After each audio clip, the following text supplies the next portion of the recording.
La mañana del 3 de marzo de 1996 amaneció con ese calor húmedo característico de Cartagena de Indias. El mar Caribe brillaba bajo un sol inclemente, mientras las calles empedradas del centro histórico comenzaban a llenarse de turistas y vendedores ambulantes. En el barrio de Getsemaní, la familia Vargas Mendoza se preparaba para lo que parecería un domingo común, sin imaginar que ese día marcaría el inicio de una pesadilla que se extendería por casi 3 décadas. Carmen Vargas tenía 17 años, cabello largo y negro que le caía hasta la cintura, y unos ojos cafés que reflejaban la determinación de quien soñaba con algo más grande que las calles donde había crecido. Era la mayor de 4 hermanos y había terminado recientemente la preparatoria con calificaciones sobresalientes. Su madre, Lucía Mendoza, una mujer de 42 años que trabajaba como empleada doméstica en las casas de los barrios elegantes, había criado sola a sus hijos después de que su esposo los abandonara cuando Carmen apenas tenía 8 años.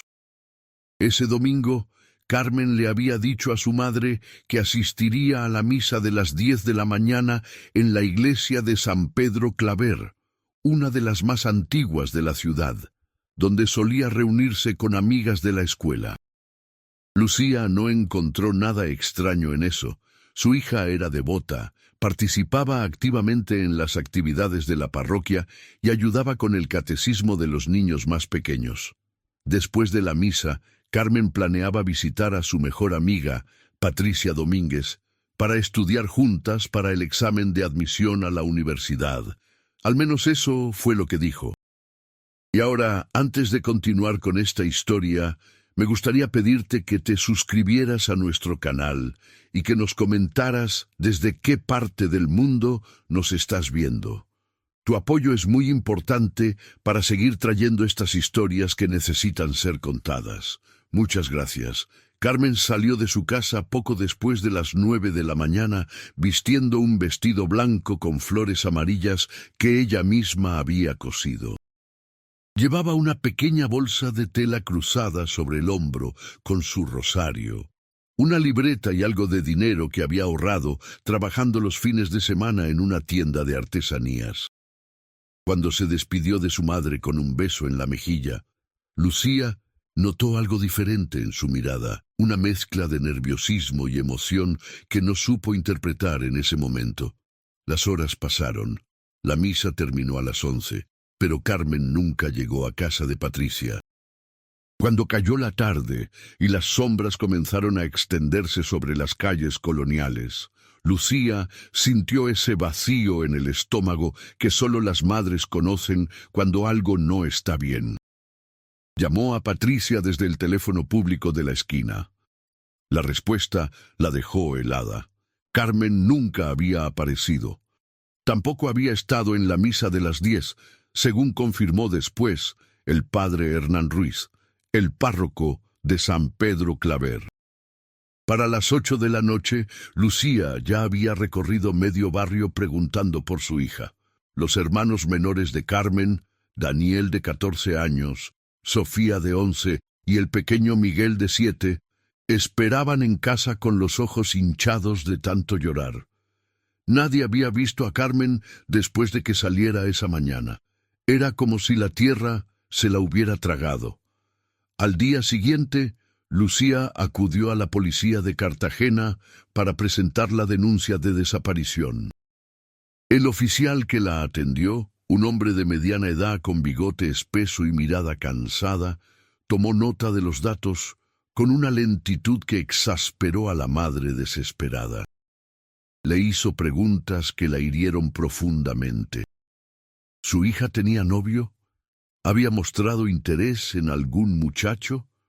¿No será que se fue con alguien por voluntad propia? Lucía respondió con firmeza que Carmen no tenía novio, que era una joven seria y responsable que jamás dejaría a sus hermanos sin explicación. Pero en el México de los años 90, y especialmente en las zonas costeras, donde la violencia relacionada con el narcotráfico comenzaba a intensificarse, las desapariciones de jóvenes no siempre recibían la atención que merecían. La investigación fue lenta, casi inexistente. Se pegaron carteles con la fotografía de Carmen en postes de luz y paredes de comercios, pero las semanas pasaron sin ninguna pista sólida. La comunidad de Getsemaní se volcó en ayuda de la familia Vargas. Los vecinos organizaron búsquedas en zonas cercanas, preguntaron en terminales de autobuses y en el puerto, pero todo fue en vano. Algunos rumores comenzaron a circular, que Carmen había sido vista subiendo a un carro cerca del mercado de Basurto, que alguien la había reconocido en una fotografía en Barranquilla, que tal vez había huido del país. Ninguno de estos rumores llevó a nada concreto. Patricia Domínguez fue interrogada varias veces por la policía y por la propia Lucía. La joven, destrozada por la desaparición de su mejor amiga, insistió en que no sabía nada. Carmen me dijo que vendría después de la misa. Nunca mencionó que tuviera otros planes. Estaba emocionada porque ambas queríamos entrar a la Universidad de Cartagena para estudiar trabajo social. Quería ayudar a la gente de nuestro barrio, repetía Patricia entre lágrimas.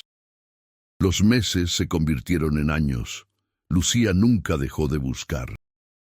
Cada domingo, después de asistir a misa, colocaba un ramo de flores blancas en la entrada de la iglesia de San Pedro Claver, el último lugar donde Carmen había dicho que estaría. La mujer envejeció rápidamente. Las arrugas se marcaron profundamente en su rostro y sus manos siempre temblaban ligeramente.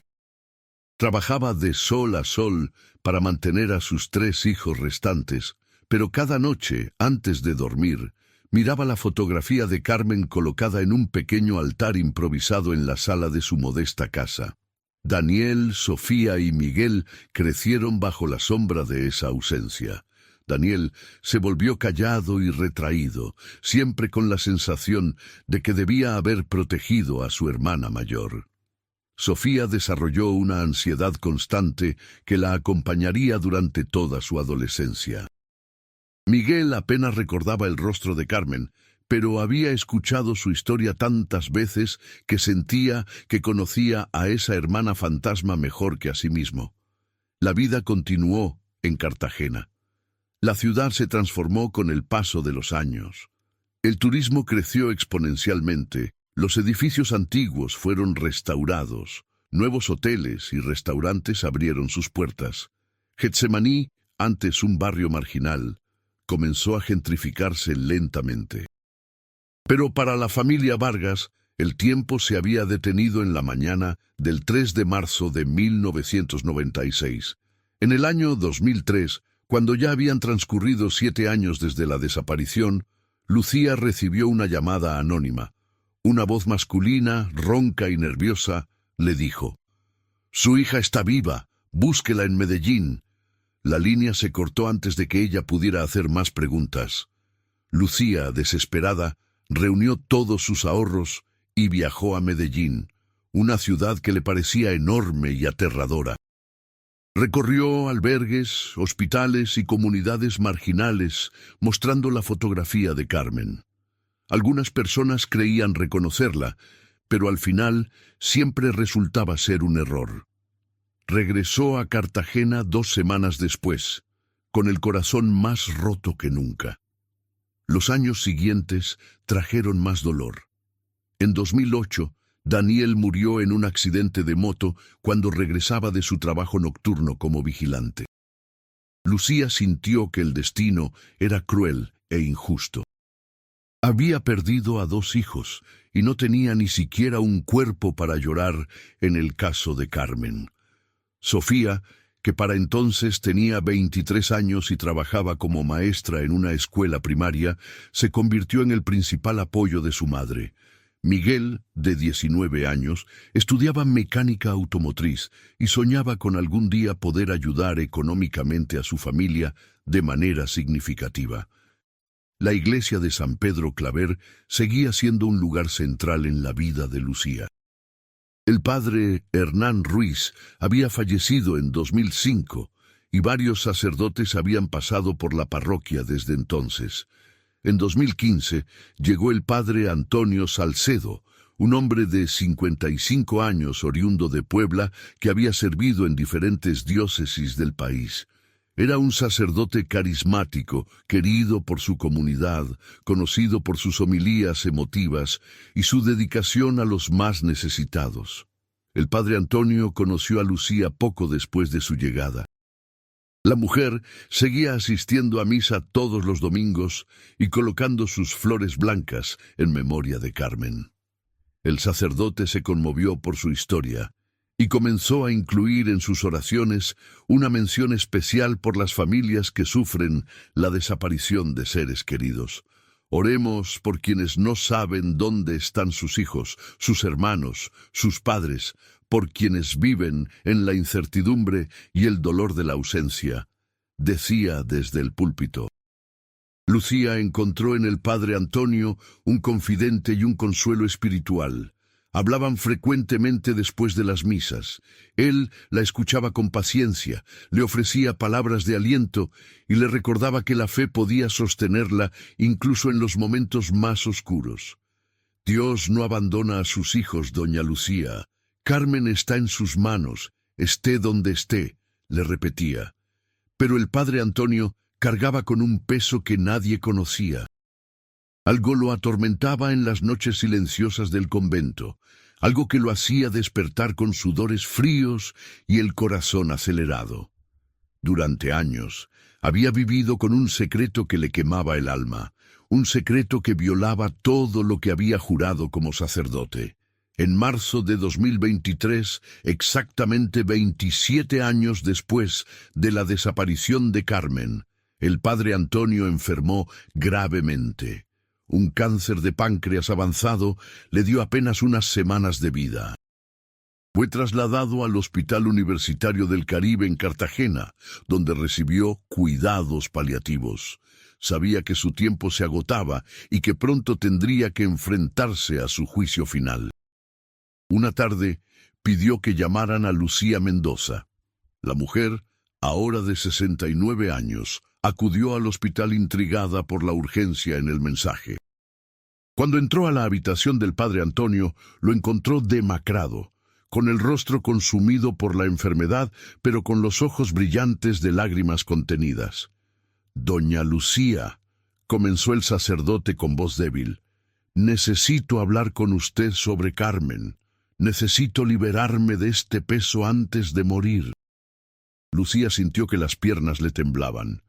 Se sentó en la silla junto a la cama del hospital, con el corazón latiendo tan fuerte que podía escucharlo en sus oídos. El padre Antonio cerró los ojos y comenzó a hablar. En 1996 yo no era el párroco de San Pedro Claver. Servía en otra iglesia de la ciudad, en el barrio de Manga, pero ese domingo, el 3 de marzo, estaba en Cartagena visitando a un colega. Esa mañana, después de celebrar una misa temprana, me encontraba caminando por el centro histórico cuando vi a una joven hermosa, de cabello largo y negro, vestida de blanco con flores amarillas. Lucía ahogó un grito. Esa era exactamente la descripción de cómo vestía Carmen aquel día. «No era yo quien debía estar en esa calle a esa hora», continuó el padre Antonio con la voz quebrada. «Pero el destino, o tal vez la mano de Dios poniéndome a prueba, me colocó allí». La joven caminaba con prisa, mirando constantemente hacia atrás, como si alguien la siguiera. Yo iba en mi auto, un Volkswagen sedán azul que tenía en ese entonces. La vi doblar una esquina y escuché un grito. El sacerdote hizo una pausa, luchando contra las lágrimas. Cuando llegué a la esquina, vi a dos hombres que la tenían agarrada del brazo, intentando meterla en una camioneta. Ella se resistía, pateaba, gritaba por ayuda. No lo pensé. Me bajé del auto y corrí hacia ellos gritando que soltaran a la muchacha. Los hombres me vieron con mi sotana y se asustaron. Uno de ellos me empujó contra la pared, pero soltaron a la joven y huyeron en la camioneta. Lucía lloraba en silencio, aferrándose a cada palabra. Carmen estaba aterrorizada, prosiguió el padre Antonio. Me dijo su nombre, me dijo que esos hombres habían intentado secuestrarla, que ella no los conocía. Estaba temblando, en shock. Le ofrecí llevarla a la policía o a su casa, pero ella me suplicó que no lo hiciera. Me contó algo que me dejó helado. Uno de los hombres que intentó secuestrarla era un policía. Lo había reconocido porque frecuentaba su barrio. Tenía miedo de que si iba a denunciarlo, él la encontraría y la mataría. Le insistí en que debía hacerlo de todas formas, pero ella estaba paralizada de terror.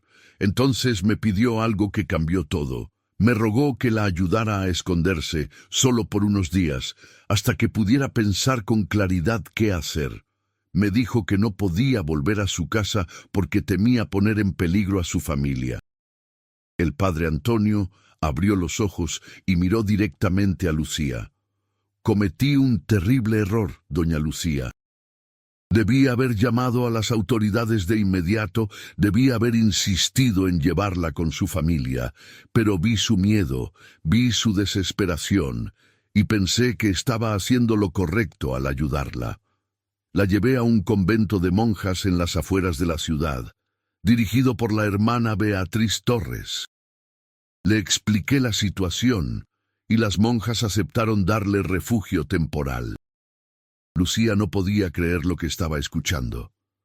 Su hija había estado viva, había estado escondida, y nadie le había dicho nada. Carmen se quedó en el convento durante varios meses, continuó el sacerdote. Las monjas la cuidaron, la consolaron. Yo la visitaba de vez en cuando para ver cómo estaba. Me contó más detalles. Había presenciado algo terrible la noche anterior a su desaparición.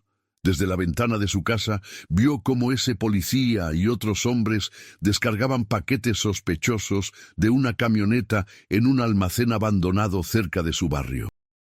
Ella los vio claramente, y al día siguiente, cuando salió de su casa, uno de ellos la reconoció. Por eso intentaron secuestrarla.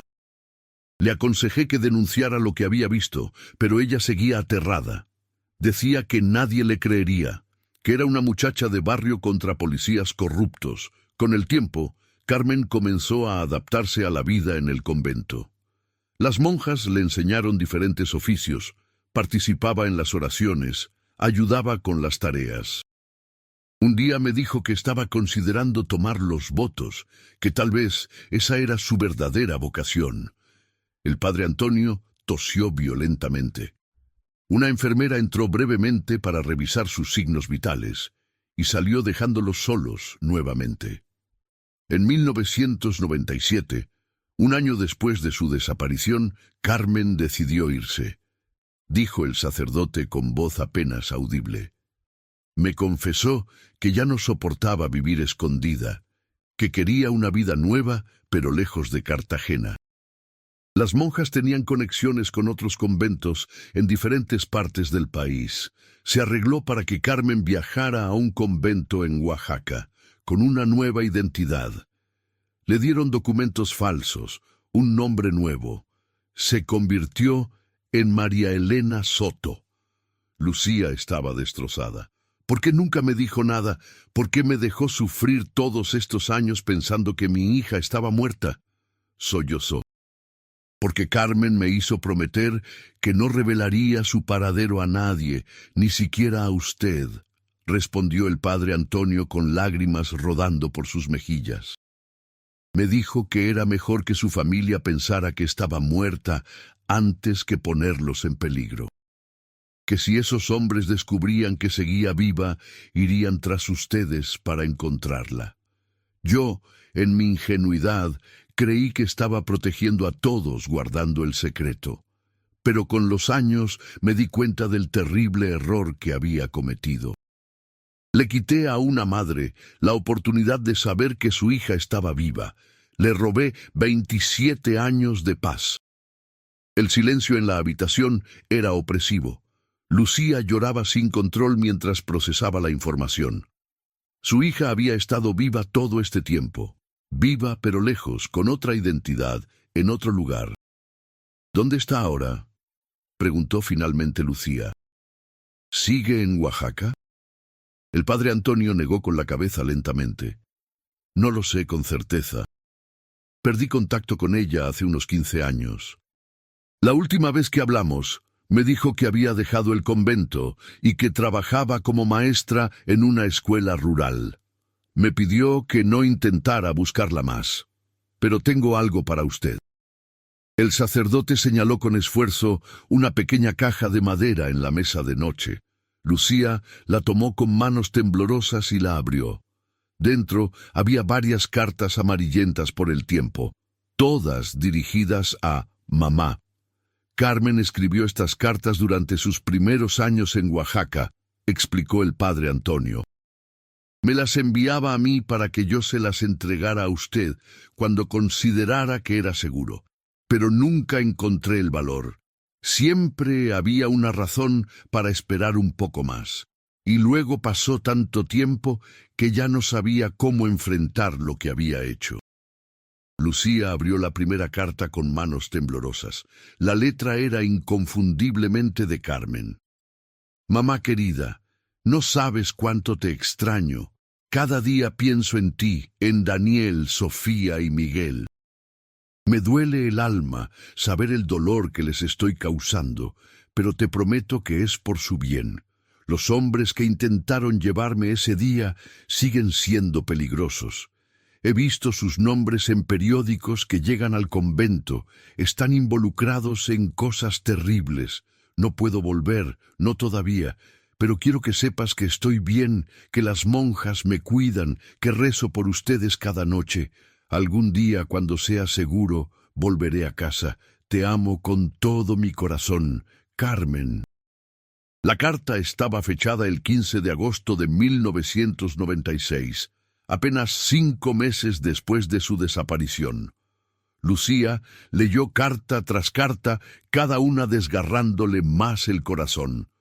Carmen contaba sobre su vida en el convento, sobre las monjas que la acogieron, sobre su trabajo enseñando a leer a niños indígenas, sobre su constante añoranza por su familia.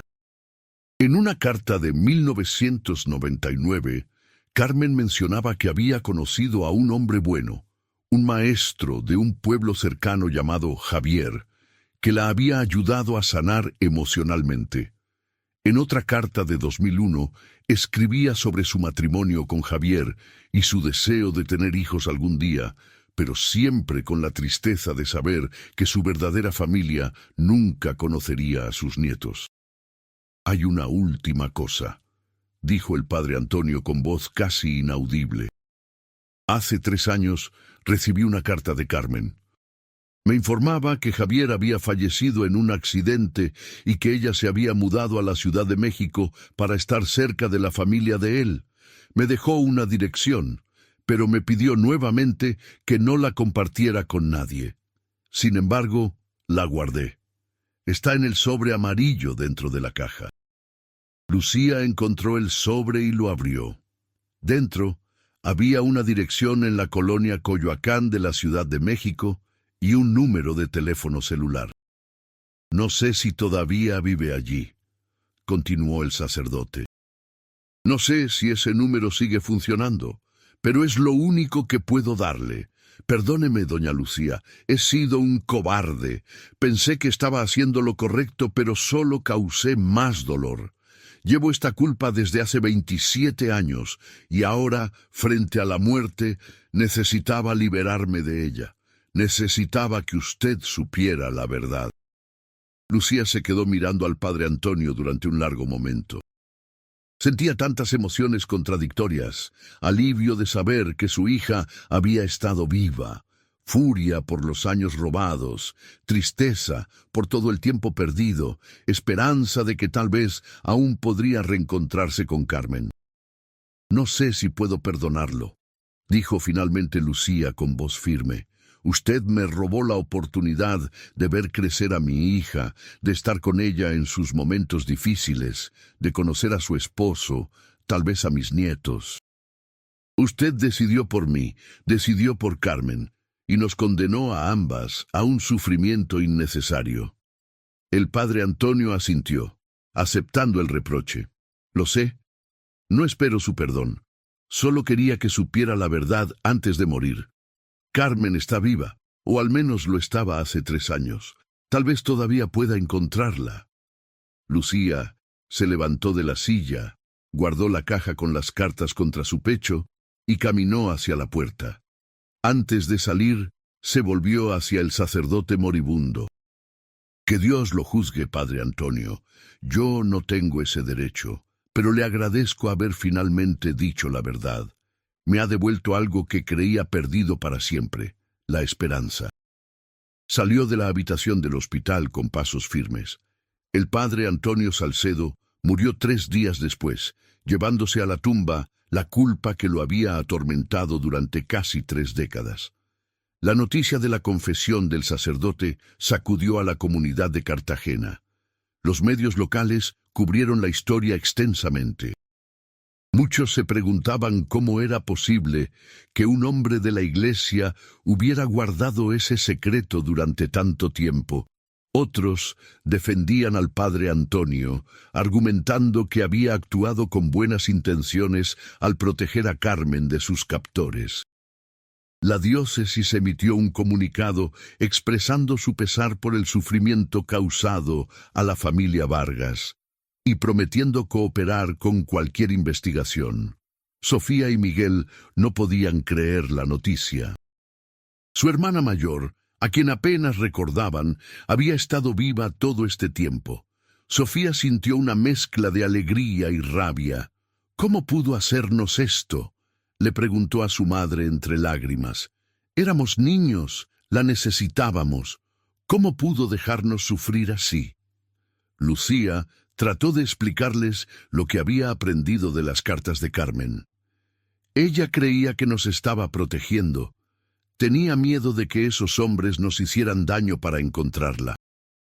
Era apenas una niña de 17 años, asustada y confundida.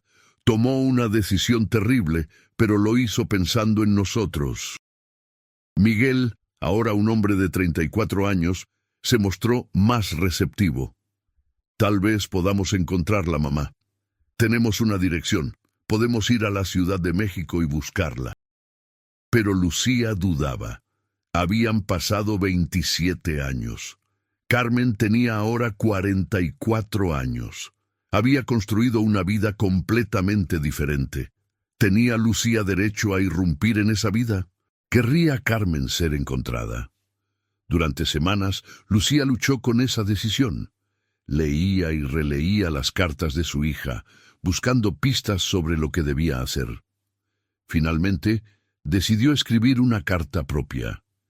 En ella, le contaba a Carmen todo lo que había sucedido, la confesión del padre Antonio, el dolor de todos estos años, pero también su amor inquebrantable y su deseo de verla aunque fuera una última vez.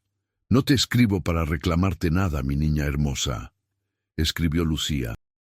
«Te escribo para decirte que te he buscado cada día de estos 27 años, que nunca dejé de amarte, que nunca perdí la esperanza. Si decides no responder, lo entenderé. Has construido una vida sin nosotros y respeto eso. Pero si hay una pequeña parte de ti que todavía quiere ver a tu vieja madre, aquí estaré, siempre estaré esperándote». Lucía envió la carta a la dirección de Coyoacán. Pasaron los días sin respuesta, luego las semanas. Lucía comenzó a aceptar que tal vez Carmen había seguido adelante y no quería revivir el pasado. Pero una tarde de junio de 2023, 3 meses después de la muerte del padre Antonio, sonó el teléfono en la casa de Lucía. Era un número desconocido de la Ciudad de México. «Mamá», dijo una voz femenina al otro lado de la línea, una voz que Lucía no había escuchado en 27 años, pero que reconoció instantáneamente. «¿Carmen?», susurró Lucía, sintiendo que las piernas le fallaban. «Sí, mamá. Soy yo». Ambas mujeres lloraron durante largos minutos sin poder hablar. Cuando finalmente recuperaron la compostura, Carmen comenzó a explicar. Recibí tu carta hace 2 semanas. He estado intentando encontrar el valor para llamarte. Mamá, no sabes cuánto lo siento. Cada día de estos años he pensado en ustedes. Quería volver, pero tenía tanto miedo. Y luego pasó tanto tiempo que ya no sabía cómo hacerlo. ¿Estás bien, hija? ¿Estás a salvo?, preguntó Lucía con urgencia. Estoy bien, mamá. Los hombres que me perseguían fueron arrestados hace muchos años. Me enteré hace tiempo, pero para entonces ya había construido una vida aquí. Tengo 2 hijos, mamá. Tus nietos. Se llaman Andrés y Carolina. Tienen 18 y 16 años. Lucía sintió que el corazón se le expandía. Tenía nietos. Carmen había tenido hijos. ¿Puedo conocerlos?, preguntó Lucía. ¿Puedo verte? Sí, respondió Carmen con voz quebrada. Nosotros queremos conocerte. Mis hijos saben que tienen una abuela en Cartagena. Siempre quisieron conocerte. ¿Podemos visitarte el próximo mes? El reencuentro fue planeado cuidadosamente. Carmen viajaría a Cartagena con sus 2 hijos en julio. Sofía y Miguel estaban nerviosos y emocionados al mismo tiempo. ¿Cómo sería ver a su hermana después de tanto tiempo? ¿Habría resentimiento? ¿Podrían superar el dolor de todos estos años? El día señalado, Lucía esperaba en el aeropuerto Rafael Núñez con Sofía y Miguel a su lado. Cuando vieron a Carmen atravesar la puerta de llegadas, acompañada por 2 jóvenes altos y hermosos, el tiempo pareció detenerse. Carmen había envejecido, por supuesto. Tenía algunas canas en su cabello todavía largo, arrugas alrededor de los ojos, pero seguía siendo hermosa. Y cuando vio a su madre, corrió hacia ella como una niña, abrazándola con una fuerza que contenía 27 años de ausencia. «Perdóname, mamá, perdóname», repetía Carmen una y otra vez. «Ya estás aquí, mi niña».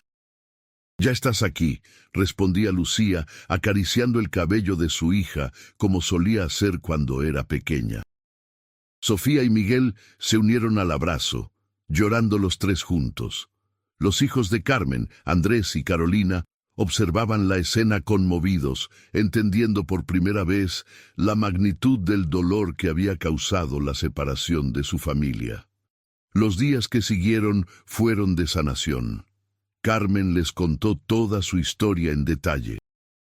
Les habló de su terror aquella mañana cuando los hombres intentaron secuestrarla, de su vida en el convento, de cómo conoció a Javier, su difunto esposo, de su trabajo como maestra en comunidades rurales, de sus hijos y su vida en la Ciudad de México. Sofía admitió que al principio sentía rabia. Perdí a mi hermana mayor cuando más la necesitaba.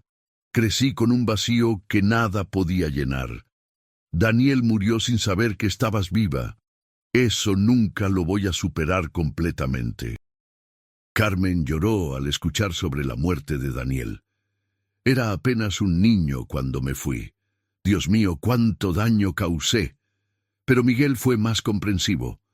Eras una niña asustada que tomó una decisión desesperada.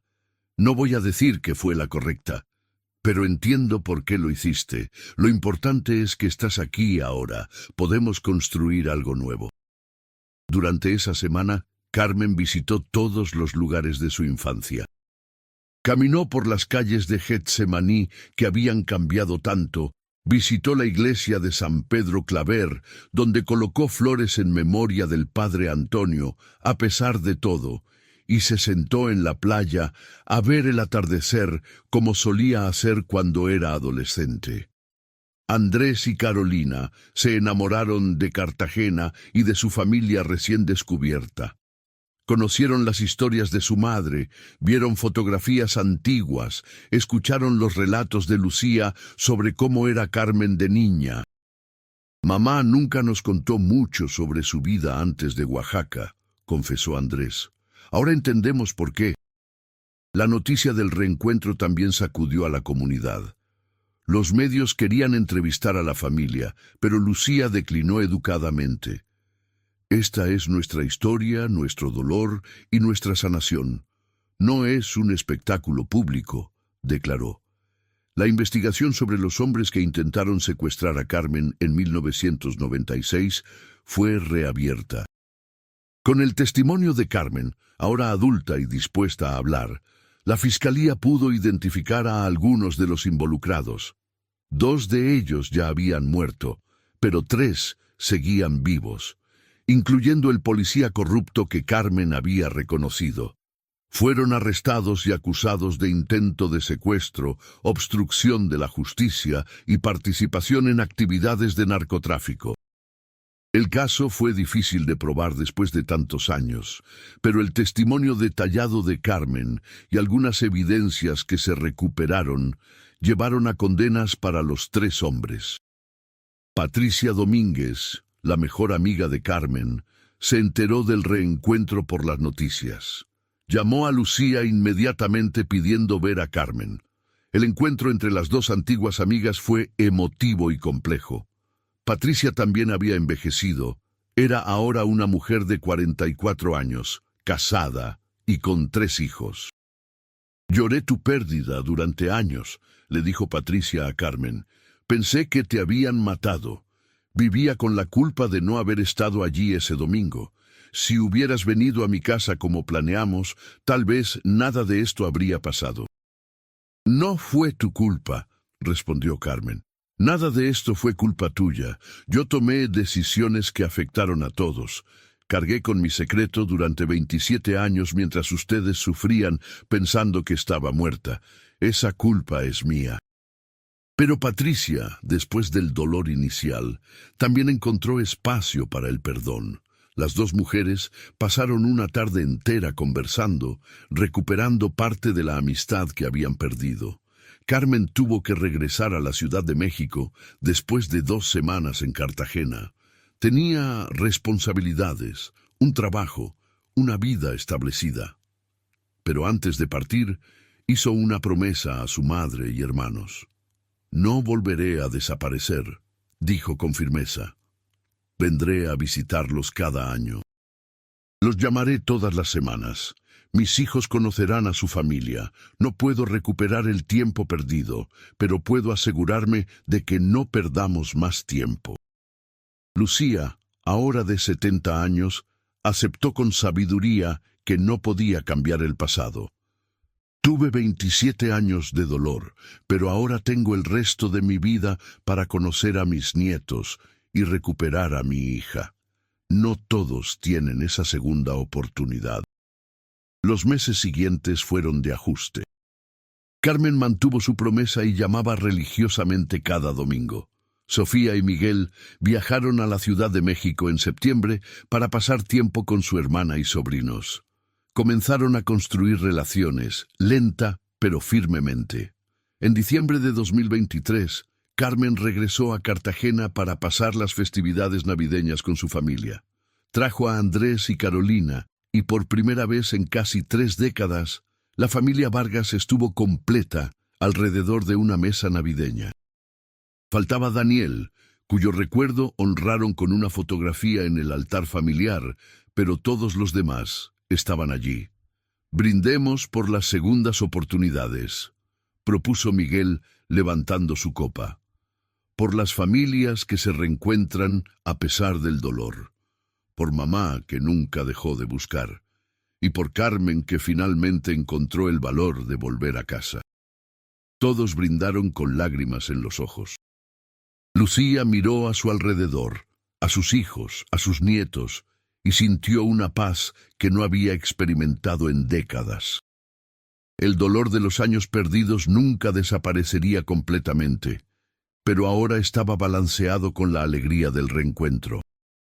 La historia de Carmen Vargas Mendoza se convirtió en un símbolo en Cartagena, no de tragedia, como tantas historias de desapariciones en México, sino de resistencia y esperanza.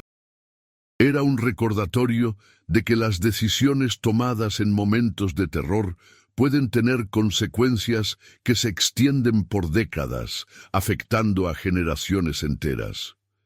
Pero también era un testimonio del poder del amor familiar, de la capacidad humana para perdonar, y de que nunca es demasiado tarde para volver a casa, siempre y cuando haya corazones dispuestos a recibirnos.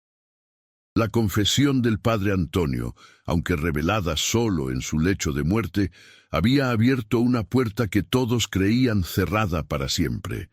Había devuelto una hija a su madre, una hermana a sus hermanos, y había dado a 2 jóvenes la oportunidad de conocer a la familia materna que nunca supieron que tenían. En los años siguientes, Carmen continuó dividiendo su tiempo entre la Ciudad de México y Cartagena. Nunca abandonó completamente su vida en el centro del país, donde había echado raíces profundas, pero Cartagena volvió a ser su hogar también. Un hogar al que ahora podía regresar sin miedo, sin secretos, sin la sombra de una amenaza que había desaparecido hacía décadas. Lucía Mendoza vivió hasta los 76 años, tiempo suficiente para ver graduarse de la universidad a sus 2 nietos y para celebrar el matrimonio de Andrés con una joven maestra que conoció en la Ciudad de México. En sus últimos días, rodeada de su familia en la misma casa de Getsemaní donde había criado a sus hijos, Lucía le dijo a Carmen: «Perdí 27 años contigo, mi niña, pero Dios me dio la bendición de recuperarte antes de partir. No todos tienen ese regalo. Muero en paz sabiendo que mi familia está completa». Carmen sostuvo la mano de su madre hasta el último momento, susurrándole palabras de amor y gratitud. Cuando Lucía cerró los ojos por última vez, tenía una sonrisa en el rostro. El funeral de Lucía Mendoza fue multitudinario. La comunidad de Getsemaní se volcó para honrar a la mujer que se había convertido en un símbolo de esperanza para todas las madres que buscan a sus hijos desaparecidos. Carmen habló en el funeral, con voz firme a pesar de las lágrimas. «Mi madre nunca dejó de buscarme. Cada domingo durante 27 años colocó flores en mi memoria, convencida de que algún día volvería. Su fe inquebrantable es la razón por la que estoy aquí hoy». A todas las madres que buscan, a todas las familias que sufren una ausencia, no pierdan la esperanza. Los milagros existen. Yo soy la prueba de ello. Sofía y Miguel también hablaron, compartiendo recuerdos de su madre y agradeciendo a la comunidad por el apoyo brindado durante todos esos años difíciles. Andrés y Carolina, los nietos de Lucía, prometieron honrar su memoria, manteniendo unida a la familia que ella tanto había luchado por preservar. Después del funeral, Carmen tomó una decisión importante. Utilizando parte de su herencia y con el apoyo de sus hermanos, estableció una fundación en memoria de su madre, la Fundación Lucía Mendoza para familias de desaparecidos. La fundación ofrecía apoyo legal, psicológico y económico a familias cartageneras que buscaban a seres queridos desaparecidos. «Mi madre sufrió sola durante demasiado tiempo», explicó Carmen durante la inauguración de la fundación en 2025. «Si podemos aliviar aunque sea un poco el dolor de otras familias, si podemos ayudar a que otros reencuentros sean posibles, entonces algo bueno habrá salido de nuestra tragedia». La fundación se convirtió en un recurso valioso para la comunidad. Ayudó a reunir a varias familias separadas por circunstancias similares. No todos los casos tuvieron finales felices como el de Carmen, pero en cada uno hubo un progreso, una respuesta, un cierre que antes no existía. Patricia Domínguez se unió a la fundación como voluntaria, dedicando sus tardes libres a acompañar a madres que buscaban a sus hijos. «Es mi forma de honrar a Lucía y de compensar de alguna manera todo el dolor que presencié durante esos años», explicaba. La historia de Carmen también tuvo un impacto en la Iglesia Católica de Cartagena. La diócesis implementó nuevos protocolos sobre cómo los sacerdotes debían manejar información sensible relacionada con personas en peligro. Se creó un comité de ética que revisaba casos donde el secreto de confesión podría entrar en conflicto con el deber de proteger a los vulnerables. El caso del padre Antonio nos enseñó que incluso con las mejores intenciones, el silencio puede causar un daño inmenso, declaró el nuevo obispo de Cartagena en una carta pastoral. Debemos encontrar formas de proteger tanto la confidencialidad de la confesión como el bienestar de las personas involucradas. Para el 2025, 30 años después de la desaparición original de Carmen, la familia Vargas organizó una reunión especial en Cartagena. Vinieron Carmen con sus hijos, ahora adultos jóvenes, estableciendo sus propias vidas. Andrés había seguido los pasos de su madre y se había convertido en maestro. Carolina estudiaba Derecho con la intención de especializarse en casos de personas desaparecidas. Sofía llegó con su esposo y sus 3 hijos adolescentes. Miguel trajo a su familia, incluyendo a sus gemelos de 12 años. Por primera vez, la familia extendida completa de los Vargas se reunió en la casa de Getsemaní, que Lucía había dejado en herencia a sus hijos. Esa noche, sentados en el patio bajo el cielo estrellado del Caribe, compartieron historias. Los más jóvenes escucharon fascinados sobre la abuela Lucía, que nunca conocieron, sobre la tía Carmen, que desapareció y regresó, sobre el tío Daniel, que murió demasiado joven. Esta familia ha pasado por mucho dolor, dijo Sofía, pero aquí estamos, 3 generaciones juntas, más fuertes porque sobrevivimos a la tragedia. Eso es algo que vale la pena celebrar. Carmen miró a su alrededor, a los rostros de su familia, y sintió una gratitud profunda mezclada con el inevitable remordimiento. Ojalá mamá estuviera aquí para ver esto, dijo suavemente. Ojalá Daniel estuviera aquí. Ojalá. Mamá está aquí, la interrumpió Miguel con ternura. Está en cada uno de nosotros, en tu persistencia, Carmen, en la compasión de Sofía, en la esperanza de nuestros hijos. Daniel también está aquí, en nuestros recuerdos. Los llevamos a ambos en el corazón. Esa noche, antes de dormir, Carmen escribió en su diario algo que había retomado después de su reencuentro con su familia. Han pasado 30 años desde aquella mañana terrible que cambió mi vida. Durante 27 de esos años viví en un autoimpuesto exilio, convencida de que estaba protegiendo a mi familia, cuando en realidad solo les causaba dolor. Los últimos 3 años, desde que volví, han sido los más difíciles y los más hermosos de mi vida. Aprendí que no hay protección en el silencio, solo sufrimiento. Aprendí que el amor familiar es más fuerte que el miedo. Y aprendí que nunca es demasiado tarde para volver a casa. Mamá me perdonó. Sofía y Miguel me perdonaron. Pero lo más difícil ha sido perdonarme a mí misma. Cada vez que veo a mis hermanos, pienso en los años que les robé. Cada vez que miro fotografías de mamá envejeciendo sin mí, siento el peso de mi ausencia. Pero también veo a mis hijos conociendo a su familia.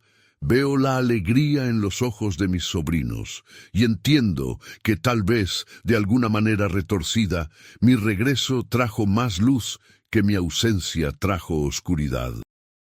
La confesión del padre Antonio, aunque tardía, me dio la oportunidad de rectificar el error más grande de mi vida.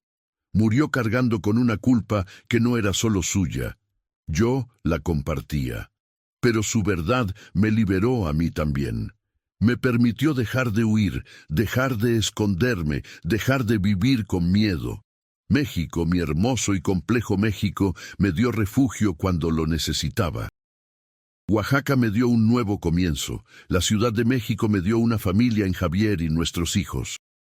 Pero Cartagena, mi Cartagena, es donde pertenezco, es donde están mis raíces, y ahora finalmente puedo honrar ambas partes de mi vida. Si alguien lee esto algún día, quiero que sepa, si has huido de tu casa por miedo, si has dejado atrás a seres queridos para protegerlos o protegerte, hay un camino de regreso. No será fácil. Habrá dolor, lágrimas, conversaciones difíciles, pero del otro lado está el amor, el perdón y la posibilidad de sanar. No esperes 30 años como yo. No dejes que el miedo robe más tiempo del necesario. El tiempo perdido nunca se recupera, pero el tiempo que queda puede ser suficiente para reconstruir lo que se rompió. Los años continuaron pasando. La fundación creció, ayudando a docenas de familias. Carmen se jubiló de su trabajo en la Ciudad de México y dividió su tiempo entre allí y Cartagena, finalmente sintiendo que pertenecía a ambos lugares. Andrés se casó y tuvo una hija a la que llamaron Lucía, en honor a su bisabuela. Cuando Carmen sostuvo a su primera nieta en sus brazos, lloró lágrimas de alegría y tristeza entremezcladas.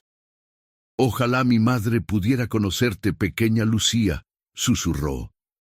«Pero te contaré historias sobre ella. Sabrás de qué está hecho tu nombre». Carolina se convirtió en una abogada destacada, especializada en casos de personas desaparecidas.